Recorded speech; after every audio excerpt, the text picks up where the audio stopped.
bagaimana pandangan Ustaz tentang jihadnya ISIS? Nggak boleh. ISIS itu tidak dihitung jihad dan ulama sudah tanggapin, gitu kan. Karena mereka ini muncul di tengah-tengah keadaan memang ya, dan mereka ya yang sampai pada tingkat kalau fatwa ulama di Timur Tengah itu mereka sampai pada tingkat membunuh semua orang yang tidak sefaham dengan mereka, baik itu Syiah, baik itu Sunni, gitu kan. Jadi tidak jelas alurnya. Sementara tidak boleh membunuh sembarangan umat Islam. Ini tidak benar. Jadi sampai mencap orang-orang selain mereka itu berarti sudah menyimpang. Saya pernah di SMS oleh seseorang, dia bilang, Ustadz bilang ISIS itu menyimpang. Ya, masuk ada ciri-ciri khawarij. Saya tidak katakan mereka khawarij ya. Ada ciri-ciri khawarij. Di antaranya menyalahkan orang yang tidak sefaham dengan mereka, dan ini bukan ciri Nabi SAW, gitu kan. Maka dia bilang, Ustadz harus lebih hati-hati kalau ngomong, Ustadz harus begini dan begitu. Ini buktinya dikirim kepada saya.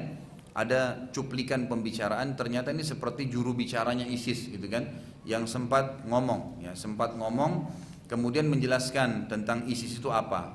Ya, banyak orang mengatakan ISIS itu menyalahkan orang lain begini dan seterusnya. Ini buktinya ISIS itu begini, ISIS itu begini. Ternyata di poin-poin itu pun, gitu kan. Jadi orang kalau baca awalnya, fahamnya di Twitter itu sesuatu yang oh iya benar ya, oh iya benar. Tapi di bawah sampai digiring poin-poin terakhir sama saja. ISIS menganggap bahwasanya selain ISIS yang tidak mengikuti dan paham ini, maka mereka jelas salah dan wajib untuk diperangi, gitu kan? Maka saya hanya berpikir jelas ini, saya bilang SMS ke saya, coba antum baca kembali poin-poinnya.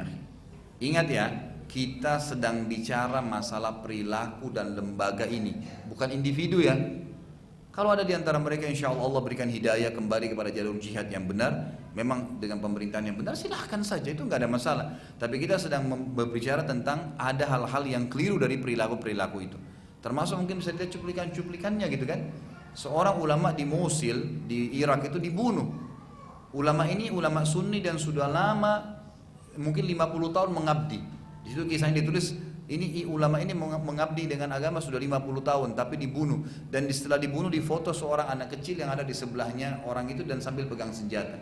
Kata para ulama Sunni di Timur Tengah yang menanggapin, lihat hampir seperti apa yang Nabi SAW sebutkan, bahwasanya ciri-ciri kaum Khawarij, mereka masih sangat muda-muda, semangat dalam agama, tapi mereka tidak dibawa dengan ilmu yang benar. Akhirnya mereka sembarangan, gitu kan? Ini termasuk hal-hal yang mesti difahami, gitu.